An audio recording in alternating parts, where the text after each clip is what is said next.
Okay, I'm from the Orangutan Foundation. I'd just like to thank Compass Ethical for inviting us to take part in this conference. The Orangutan Foundation, we were established in 1990, and we were the first organisation in the UK to raise awareness and funds for the orangutan, now critically endangered. So our mission is to save the critically endangered orangutan by protecting their habitat. That is our main priority. To save the orangutan, you've got to protect the habitat. And we do this by working with local communities, promoting research and education. I first became involved with the Orangutan Foundation back in 2000 when I joined the volunteer programme. And that was the first year that our charity had established it. So that was 17 years ago. I was fresh out of university then. And taking part in that, I returned to the UK determined to remain involved in conservation. And I would say that most of our volunteers on our volunteer programme return to the UK, and in whatever aspect, whether they want to go on to have a career in conservation or whether they just want to come back and continue to remain involved, most of them are still involved with our charity from taking part. So we also run some other tours to Borneo, which I'm not going to talk about so much today. I'm going to focus mainly on the volunteer programme. I'm also going to talk about seeing orangutans as well if you wanted to go independently, and the best way that you should really do that. So we run a tour with Steps Travel. They're a travel company, and each tour is run by someone from the Orangutan Foundation, and it's a 10-day tour, and we would take you to our programs in Indonesia and Borneo, and we would show you the work that we're doing. It's quite a luxury tour in the fact that you're not sort of camping out in the forest, which you're more doing on a volunteer program. You're actually staying in a lodge. Most of the travel is by river. In Borneo, that's the way you tend to get around in the national parks and wildlife reserves. So you're with someone from the Orangutan Foundation. And to us, that's really important that you have a representative from the charity with you. The other tour that we do is one with Ian Wood. He's an independent wildlife photographer, and he does tours to various places in the world. And one of them is to Tanjung Puting National Park in Kalimantan, central Kalimantan, where our projects are based. And again, he leads the tour, and he has someone from the foundation with him, and people get the opportunity to learn how to take photography, but also to see the orangutans. I'll come on to, when you're viewing orangutans, some of the rules and guidelines that you should follow, and why perhaps we've been invited here today, because some of those guidelines are perhaps not always being followed, which we're starting to see a bit of a problem occurring with seeing orangutans in the wild. So I'm not going to go on too much about this, because obviously the previous speaker has sort of covered some of these elements, but with us, if you're looking to volunteer specifically with orangutans or maybe other primates, it's really questioning what is it that you want to get out from your volunteer experience. Is it that you want to get direct work with animals? Okay, some people, whether it's for your career or you want to have that direct contact with animals, then that is an actual wish that you want to do, which is fine. Do you want to gain experience of conservation? Is it a unique experience? You just want to go, you have a normal sort of 9 to 5 job, and you just want to go away for a few weeks and have a really different experience? Or do you want to make a difference? Do you want your volunteer experience to actually make a real difference? So it's really important to sort of really question what it is that you're looking for from your experience. I'm going to focus on the top one, because that is where we are seeing more issues arising, really, with orangutan tourism. So I would be very wary, first of all, if you're, say, Googling orangutans volunteering or seeing orangutans, if immediately the pictures that come up on the website are showing you a volunteer cuddling an orangutan, interacting with an orangutan. Direct contact, is there a problem with it? We would consider unless you are a qualified vet or you're a veterinary staff or you have you've been a zookeeper and you're going out there to help with the enrichment, unless there is a real need for you to have direct contact with those animals, then we would question the purpose of why you are being allowed to interact with them. Is it a way to make money by offering an experience to cuddle an orangutan and therefore you're paying quite a lot of money for that experience? So it's really sort of trying to think, why am I being allowed to do this? What is the purpose of it? With these orangutans here, are they being rehabilitated back into the wild? They're quite young. If they are, is it really correct that you have got lots of different volunteers coming through having that contact when really, if you have got a release program, you would be probably wanting to try and minimize the contact with different humans? So it's really sort of looking at that program, trying to question the value of why you're being allowed that direct contact. And what we're sort of seeing increasingly is that organizations are charging quite a lot of money for the volunteers for a week to work at perhaps a zoo or a sanctuary where you have that direct contact.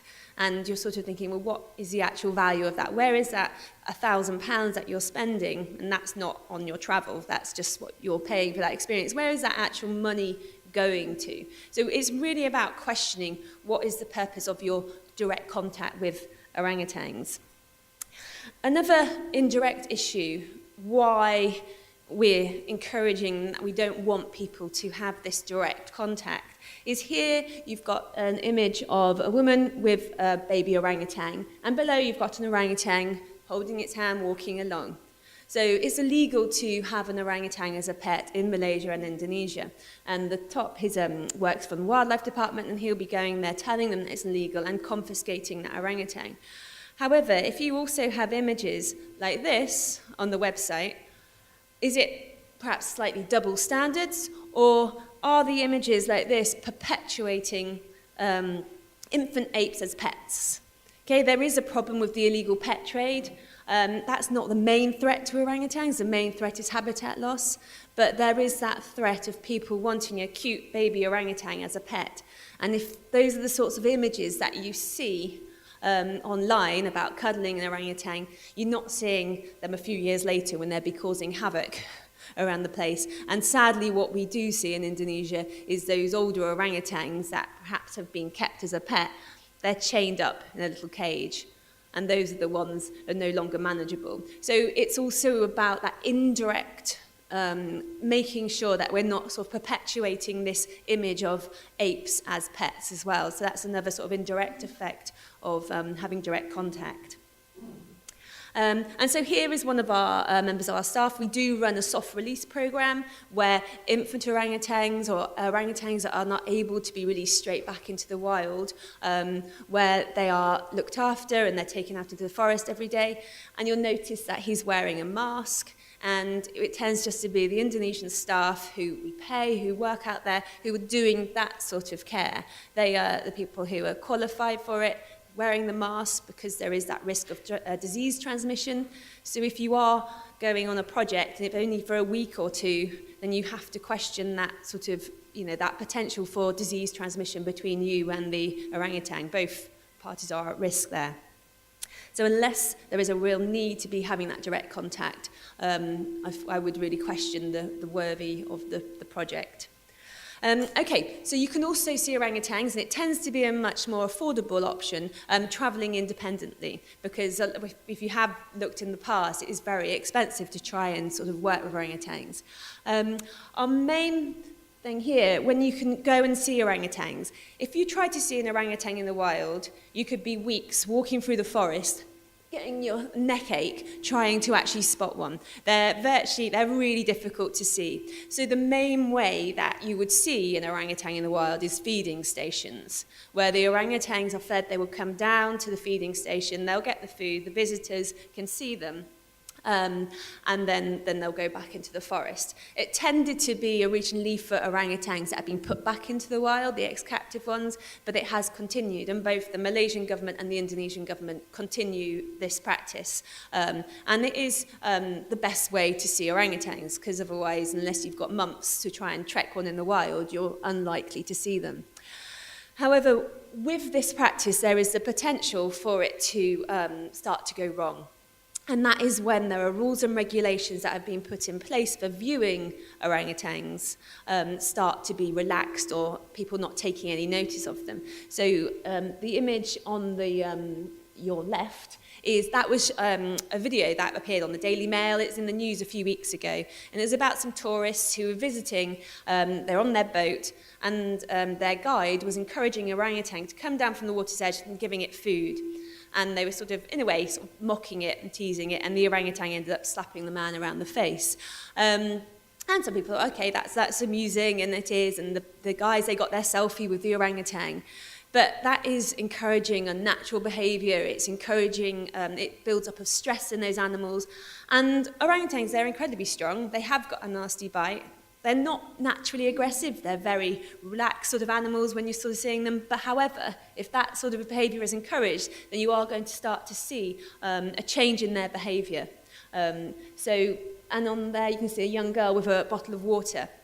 So it's about not following those rules and regulations. So one thing that the Orangutan Foundation are doing, and strongly encouraging the national parks where you have these viewing sites, is to make sure that the rules for viewing orangutans, such as keeping water and food in your backpacks, keeping your distance, not touching them, moving out of their way if they walk past you, making sure that they're enforced. However, there is that pressure on guides. They don't earn a lot of money, so if that tourist is wanting to get closer, potentially that guide then gets a better tip for it, then that is something that is gradually happening more and more.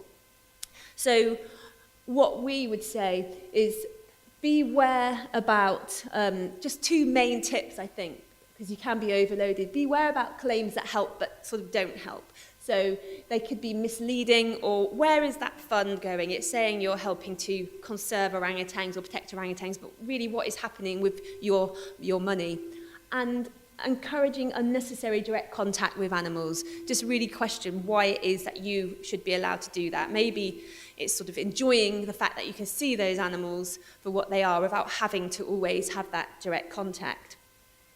So we all have our part to play. We want improved and continued reinforcement of rules about seeing orangutans in the wild, making sure that you're keeping your distance from them. And this needs to come from the governments, it needs to come from the Malaysian government, the Indonesian governments, it needs to come from travel companies, but ultimately it has to come from the tourists as well, because people will listen when you're choosing, with your spending decisions. Ultimately it's the tourists who can actually sort of create change. So I'm just going to briefly talk about our volunteer programme. It's been going for 17 years. It's for 3 weeks, and we run one programme a year. Like the previous talker said, we have an application process. So we encourage people to send in their CV, a covering letter, and there's an application form. We'll then look at that, and then we would have an interview, and then we decide whether we feel that you would be appropriate for the programme. It isn't direct contact with the animals. Sometimes you might not actually see an orangutan for a few days, because what our project is focused on, it's helping to provide the infrastructure that our charity needs to work on the ground. So I'll just quickly show you some of the past projects. So that's showing you central Kalimantan, so that green area on the smaller map is where we are based, and we work in 2 protected areas, Tanjung Puting National Park and a wildlife reserve. So the volunteer programme is either based in where the greater need is. So in the past, this was an education centre that was in the national park that was set up by the national park authorities, but it was in real need of being renovated, because things don't last that long in the rainforests. It's so damp and humid, they tend to sort of rot away quite easily. So our volunteer programme took down all the old displays, sort of ripped out the centre of the information centre, And there's a lot of nailing, there's a lot of hammering, you'll really improve your DIY skills. And this is when we opened it last year. And again, this centre has got like rules for seeing orangutans in the wild, and it's now in use, and so that's fantastic. And so the money that you spend on joining our volunteer programme, that pays for all the materials that we need to produce this sort of infrastructure. Another project, so here's a team, ranges from 18 up to I think 65 years old. We have working with our Indonesian staff, and our Indonesian staff love the volunteer programme. They really love the fact that you've got people from all over the world coming and working with them. I think it really sort of helps to increase their morale. And it was a guard post. So this was a guard post that we had to build in our wildlife reserve where we work. And there are guard posts set up in different areas of the reserve to try and prevent illegal activities. So this is a really important project that they worked on, and it's now operational. There they are. That's sort of the sort of pondok where they would mainly be living in. So it's quite hardcore. And the project for this year, it's again in the national park. It's working at a research station, and again, it's like renovating it because it's over 12 years ago that it was renovated. And this would be an amazing project to be part of. There is actual ongoing research there. We've got camera traps. Here's some of the animals that you might see. There's sun bears, clouded leopards, as well as the orangutans. However, we understand that people want to go out and work with orangutans. So you always would get to see orangutans. So we would do a visit to the wildlife reserve where we have our soft release program, or go to one of the feeding sites so you can actually see orangutans, because that's why you're doing it. And we kind of believe that it's really important to have that broad picture to about conservation, to understand it, and to return to the UK to sort of, like our ambassadors, to go out, to spread the word, to raise awareness, to raise funds. And so that's one of the most important things. So if you have any questions at all about the volunteer programme, please do get in touch, talk to me outside afterwards, or send an email to us. But whatever you do, enjoy it and have a good time. Okay, thank you.